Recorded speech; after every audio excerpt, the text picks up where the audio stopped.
अस्सलामु अलैकुम वरहमतुल्लाहि वबरकातुह। आज बतारीख 1 मार्च 2022 बरोज़ मंगल यूक्रेन के हालात से वाक़फ़ियत हासिल की जाएगी।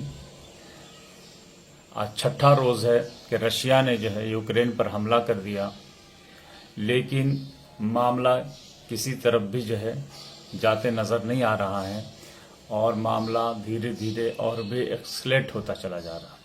तो नई सूरत हाल क्या है?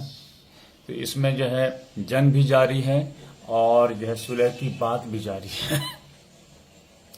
बेलारूस के बॉर्डर पे यूक्रेन की तरफ से भी वफद और रशिया की तरफ से भी वफद दोनों की कल मुलाकात हुई। 3 बजे के करीब 3 घंटा मीटिंग चली, लेकिन कोई रिजल्ट निकल करके नहीं आया। लेकिन सिर्फ इतनी बात अच्छी थी, ये बात कि उन लोगों ने तय किया कि फिर हम लोग बात करेंगे। तो अभी बेलारूस और यूक्रेन के बॉर्डर पे बात हुई थी। अब बात हुई है कि पोलैंड और पोलैंड और बेलारूस के बॉर्डर पे बात होगी। पहले इधर बात हुई है। तो इस लिहाज से अब दोनों के शराइत क्या थे? तो यूक्रेन की तरफ से शर्त ये कि इमीडिएट सीज फायर हो और रशिया अपने फौज लेकर के जाए, तो फिर हम दूसरी बात करेंगे। ये यूक्रेन की तरफ से मुतालबा था और रशिया की तरफ से 3 मुतालबे सामने आए। अभी ऑफिशियल तो नहीं आया है, लेकिन मुतालबे 3 आए। वो कैसे है मैं बताऊंगा अभी। वो ये कि नंबर 1 कि क्रीमिया को वो लीगल इलाका तस्लीम किया जाए कि ये रशिया का है। ये जो यूक्रेन का कहना यह है कि इसने कब्जा कर लिया 2014 में, तो उसको लीगल एंटिटी दी जाए। नंबर 2 डीमिलिटराइज कर दी जाए यूक्रेन को, यानी यहां पर फौज ही न रखे जाए। और नंबर 3 यूक्रेन के ताल्लुक से एक और मुतालबा है,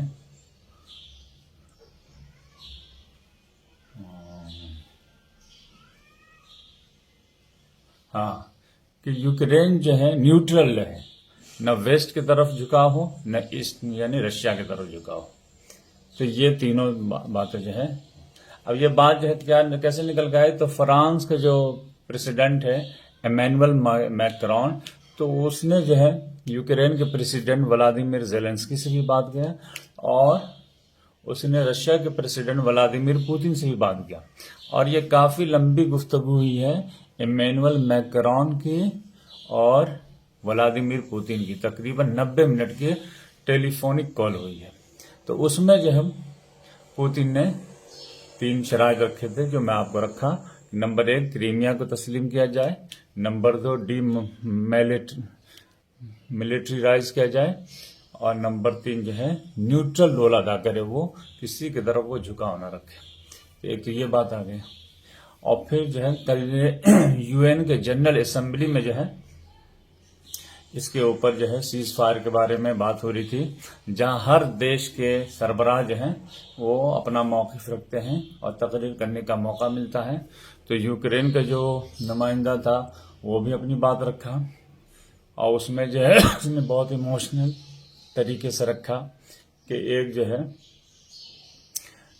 मैसेज, व्हाट्सएप मैसेज का हवाला दिया कि रशिया का एक फौजी था जो अपने माँ से व्हाट्सएप पे बात कर रहा था कि हम नहीं चाहते हैं लड़ना, लेकिन हमारी मजबूरी है लड़ना, क्योंकि ये सिर्फ और सिर्फ व्लादिमीर पुतिन का अज़्म और इरादा है। उसका हवाला दे करके वो बहुत इमोशनल माहौल क्रिएट किया। उसके बाद रशिया का जो नुमाइंदा था वो आया, उसने कहा कि यहाँ पर एक्चुअल में जेनोसाइड हो रहा है ये डॉनबास रीजन में, और मिन्स एग्रीमेंट जो 2015 में हुआ था, तो उसका यूक्रेन वाले अमल नहीं किए, तो मजबूरी में उनके डिफेंस में मुझे आना पड़ा। अब मामला यह है कि तकरीबन यूक्रेन से 4 लाख के करीब रिफ्यूजी बाहर निकल गए। पोलैंड में सबसे ज्यादा है, फिर स्लोवाकिया में है, फिर हंगरी में है और फिर रोमानिया में है। तो यहाँ पे अब ये वो ममालिक थे कि जब शाम वगैरह से रिफ्यूजी आते थे तो ये लोग बिल्कुल इसको बर्दाश्त नहीं करते थे क्योंकि ये लोग अपने आप को रेसिस्ट जो है व्हाइट और ब्लू आइड वाले मानते हैं कि नीली आंखों वाले और गोरी चमड़े वाले। तो इन लोगों को खतरा था कि हमारा कल्चर मिक्स ना हो जाए, लिहाजा इंसानियत मरे तो मरे, लेकिन ये लोग बॉर्डर खोलने के लिए तैयार नहीं होते थे। और आज जब जो है अपने पर पड़ी है तो फिर वो रिफ्यूजी को एक्सेप्ट करने के लिए तैयार है। फिर देखेंगे कि यूक्रेन वाले जो हैं वो इंडिया के जो स्टूडेंट वगैरह हैं जो फंसे हुए हैं, तो बॉर्डर पे, पोलैंड के बॉर्डर पे नजर आया कि वो उसको मार रहे हैं। पूछा कि क्यों मार रहे हैं, तो सिर्फ इस वजह से कि यूएन में जो है तुम्हारी कंट्री ने हम लोगों को सपोर्ट नहीं की। तो ये जो है माइंडसेट देखने को आते हैं।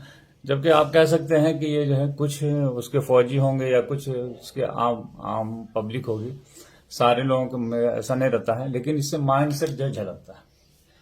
अब नया डेवलपमेंट जो ये हुआ है कि कुछ ममालिक ने जो है, जैसे लैटविया है, उसने कहा है कि हमारे मुल्क का कोई बाशिंदा जो है वॉलेंटियर जाकर के यूक्रेन में लड़ना चाहता है तो उसको आज़ादी है। और ये पार्लियामेंट से जो है ये हुआ। और यूक्रेन के जो व्लादिमीर ज़ेलेंस्की है उसने जो है ऐलान किया है कि यूक्रेन में जो लोग जेल में कैदी लोग हैं, अगर वो हथियार चलाना जानते हैं और लड़ने के लिए जो है ख्वाहिशमंद हैं, तो हम उनको रिहाई देने के लिए तैयार हैं। और बकिया जो है यूरोपियन यूनियन कंट्रीज जो है, तो इसमें से सारे लोग जो है हथियार देने के लिए तैयार हैं। जर्मनी भी जो अपना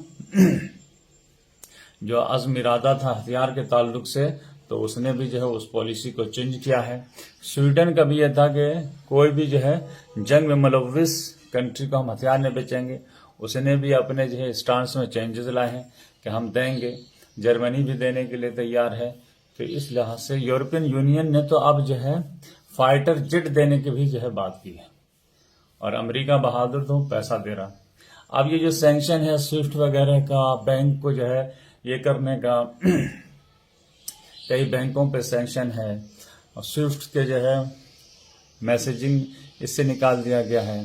फिर उसके बाद जो है ये यूरोपियन कंट्री है, ये अपना फ्लाई जोन जो है रशिया के लिए मना कर दिया है।